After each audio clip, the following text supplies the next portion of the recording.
Welcome to Learn English with Mirage. My name is Emily. I'm 28 years old, and today, I want to share the story of how my life changed after marriage. You see, before my marriage, I had dreams of finding my soulmate, of living a life filled with love and happiness. And for a while I thought I had found it. It all started 3 years ago when I met Ryan. He was everything I had ever wanted in a partner. Tall, charming, with a smile that could light up a room. We met at a friend's wedding, and it was like something out of a movie. I still remember the way he looked at me from across the room. It was as if in that moment no one else existed but us. Ryan approached me with such confidence, yet there was a softness in his voice that made me feel at ease.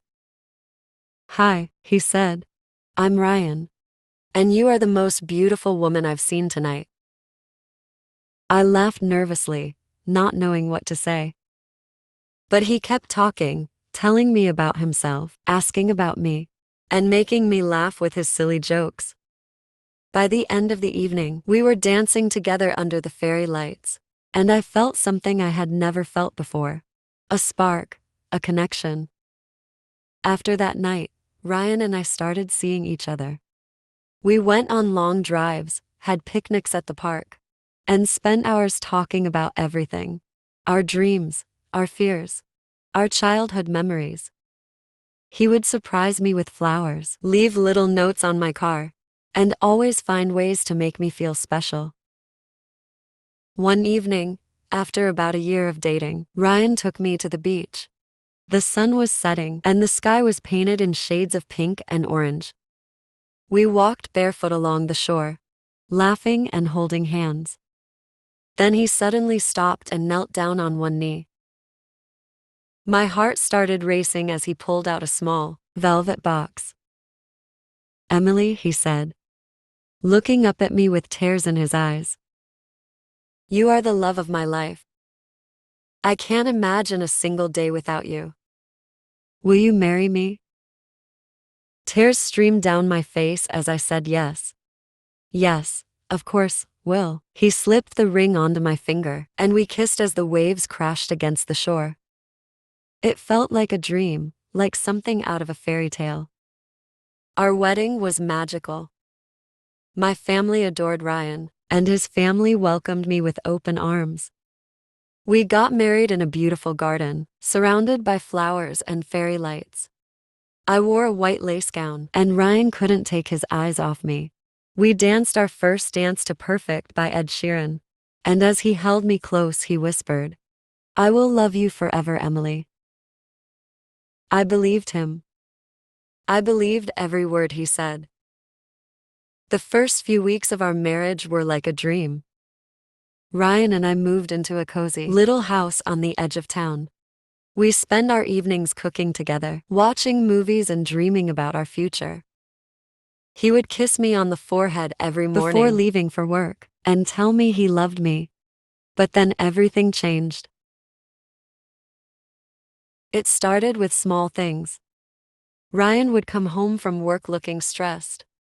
He became quieter, more distant. At first, I thought he was just tired.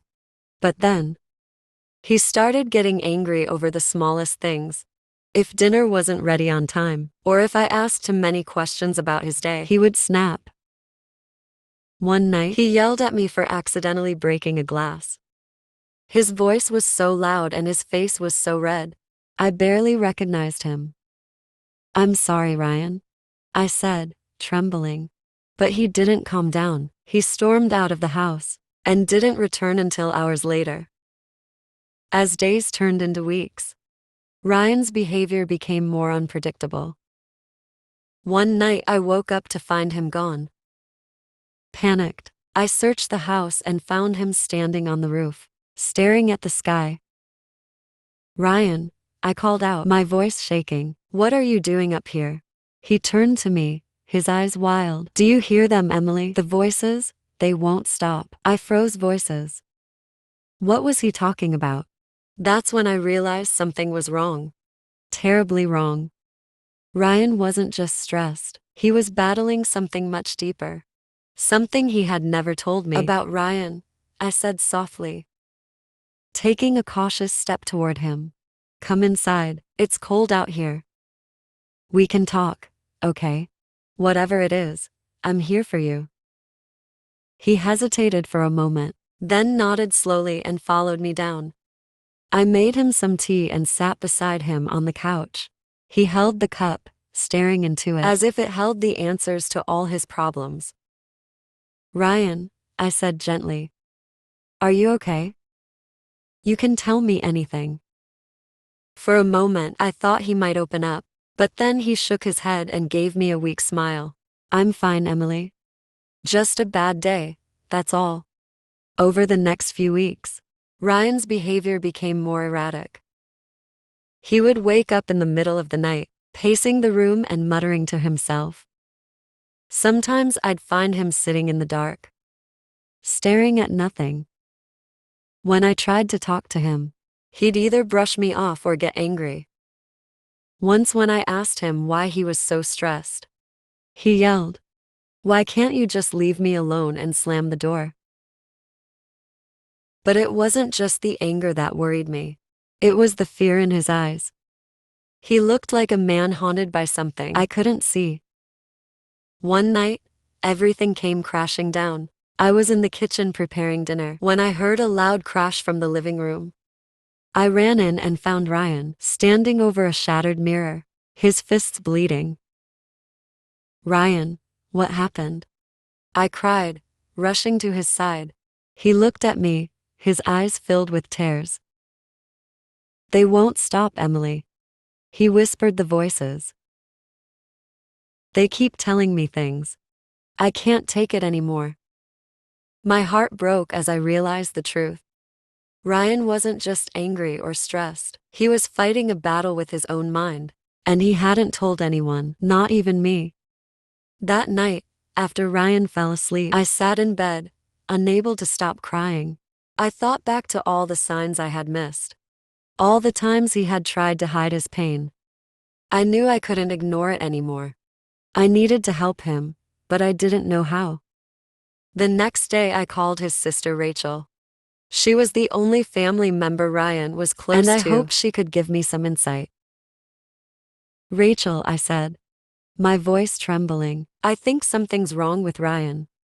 He's been acting so strange lately, angry, distant, and he says he hears voices. There was a long pause on the other end of the line before Rachel spoke.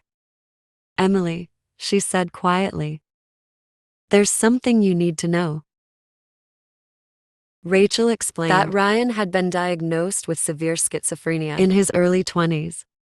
He had gone through therapy and was on medication for years, but a few months before our wedding, he had stopped taking his meds, believing he no longer needed them. He didn't want to tell you. Rachel, said he, thought you might not marry him if you knew. He wanted to protect you from this. I was stunned. How could he keep something so important from me? But as the shock wore off, I realized it didn't matter. I loved Ryan, and I wasn't going to give up on him. That evening, I sat Ryan down and told him what Rachel had said. At first he denied it, saying he was fine and didn't need help. But when I told him I had seen the pain in his eyes, he broke down.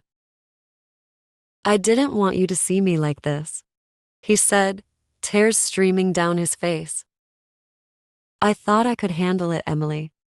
I thought I could be normal for you. I held him as he cried, my heart breaking for him. Ryan, I said softly, you don't have to handle this alone. I'm here, and I'll always be here. But we need to get you help. Getting Ryan to agree to see a doctor wasn't easy. He was terrified of being judged, of being seen as crazy. But after weeks of gentle persuasion, he finally agreed to go. The doctor confirmed what Rachel had told me. Ryan's schizophrenia had returned, and he needed to go back on medication. They also recommended therapy to help him cope with his episodes. The road ahead was not easy. Some days, Ryan would refuse to take his meds, saying they made him feel foggy. Other days he'd lash out, frustrated with himself and the situation. But through it all, I stayed by his side. Despite the challenges, there were moments of light, moments that reminded me why I fell in love with Ryan in the first place. Like the time we went for a picnic in the park, and he surprised me with a drawing he had made of us. Or the nights we stayed up talking about our dreams, laughing and holding each other. One evening, as we watched the sunset from our porch, Ryan turned to me and said, "Thank you for not giving up on me, Emily." I smiled, tears in my eyes. "I promise to love you in sickness and in health, Ryan, and I meant it." Our story is far from over. Every day brings new challenges, but it also brings new opportunities to grow stronger together. Ryan's illness doesn't define him, and it doesn't define our love. But if there's one thing I've learned from all of this, it's that love is not about perfection. It's about standing by each other through the storms. Even when the skies seemed darkest, as days turned into months, Ryan's behavior worsened. Despite the therapy and medication, his mood swings became more severe. He would go from being the loving gentleman I had married to someone I didn't recognize. The yelling became a daily occurrence, and his anger seemed to have no limits. One night after another argument over something trivial, he slammed his fist on the table so hard it shook. "Why do you always make me feel like I'm not enough?" he shouted, his face red with rage. I froze, tears streaming down my face. "Ryan, I'm trying to help you. Why can't you see that?" But my words only seemed to anger him more. He stormed out of the house, leaving me alone in the deafening silence. The next morning, I decided I couldn't handle it on my own anymore. I called my parents and told them everything. My mom, always the voice of reason, listened patiently. "Emily," she said gently, "I know you love him, but love isn't supposed to make you feel this way. You've done everything you can, but you need to think about yourself too." Her words hit me hard. For months, I had been so focused on helping Ryan that I had completely neglected my own mental and emotional well-being. I was exhausted, constantly walking on eggshells, afraid of what might set him off next. That night, I sat alone in our bedroom looking at our wedding photo. I remembered the vows we had made, to love and support each other, through good times and bad. But how do you keep a vow when the person you love no longer treats you with love or respect? I thought about the woman I used to be, happy, confident, full of dreams. I didn't recognize that woman anymore. For the first time, I asked myself a question I had been avoiding. Is this the life I want? And for the first time, I allowed myself to answer honestly. The next day, I told Ryan we needed to talk. He sat across from me, looking tired and distant. "Ryan," I began, my voice trembling, "I love you. I always have and I always will. But I can't keep living like this. I'm exhausted and I feel like I've lost myself." He looked at me, his eyes filled with a mix of sadness and anger. "So what are you saying, Emily? You're giving up on me?" "No," I said softly, "I'm not giving up on you. But I can't save you, Ryan. You need to save yourself. And I can't do that for you." It was the hardest decision I had ever made, but I knew it was the right one. The next few weeks were a whirlwind of lawyers, paperwork, and tears. Ryan begged me to stay, promising he would change, but I had heard those promises before. "I'm not leaving because I don't love you," I told him during one of our last conversations. "I'm leaving because I love myself enough to know I deserve better."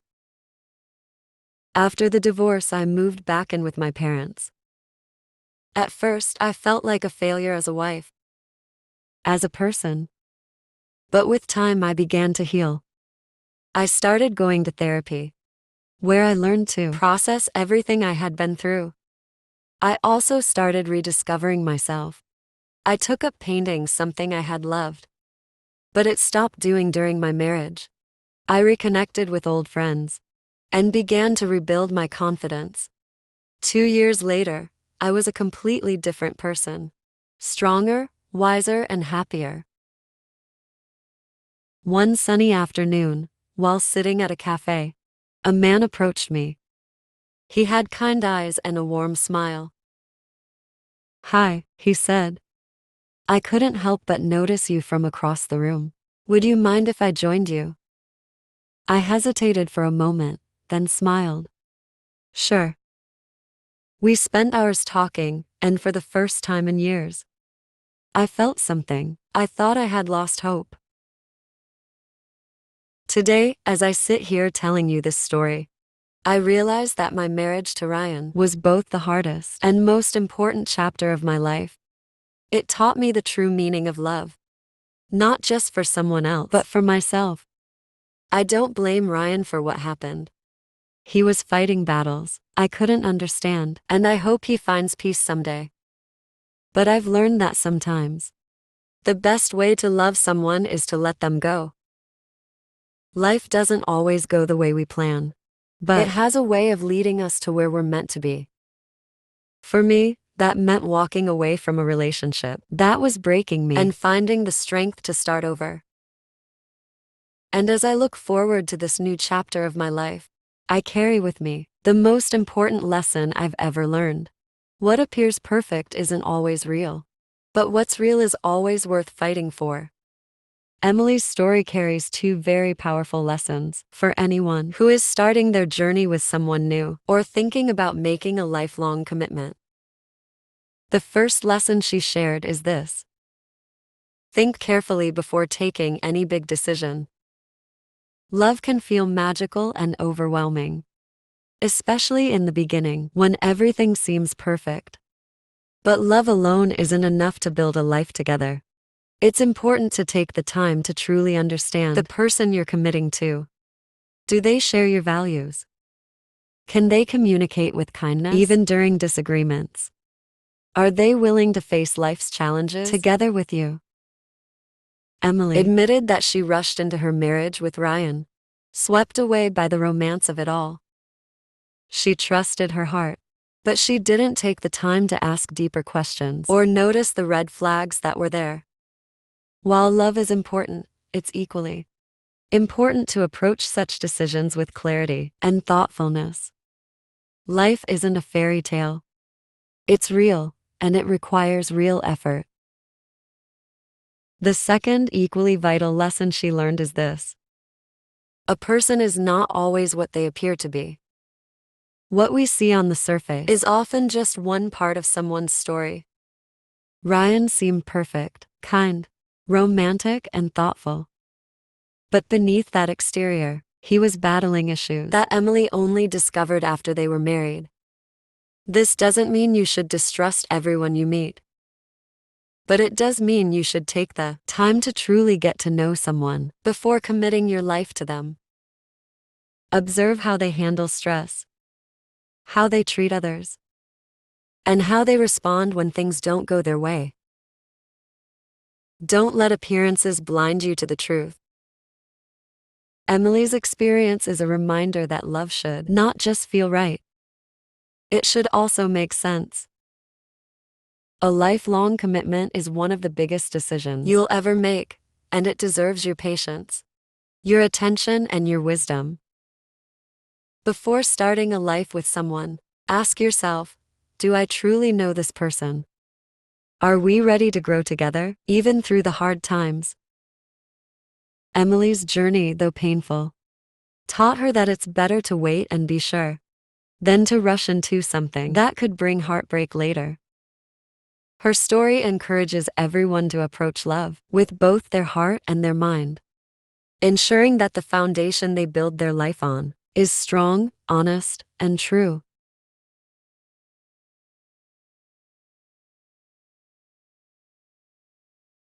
Part 2.